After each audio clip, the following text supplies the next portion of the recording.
मिथुन राशीतील सूर्याची सर्वात मोठी ताकद म्हणजे संवाद.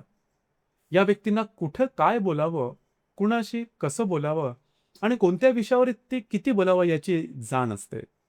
त्या वेगवेगळ्या प्रकारच्या लोकांमध्ये सहज मिसळतात. शिक्षित, अशिक्षित, श्रीमंत, सामान्य, तरुण, वृद्ध. प्रत्येकाशी वेगवेगळ्या पद्धतीने संवाद साधू शकतात.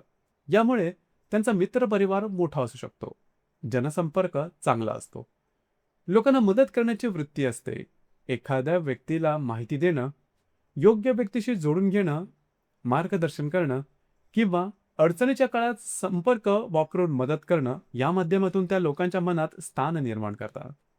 त्यांची प्रतिमा आनंदी, हसनमुख, उत्साही आणि सहज उपलब्ध असलेल्या व्यक्तीची असू शकते. जोक करणं, विनोदी बोलणं, विडंबनात्मक बोलणं, वातावरण हलकं करणं आणि लोकांना आनंदी ठेवणं या गुणांमुळे त्या समाजात अधिक लोकप्रिय होऊ शकतात.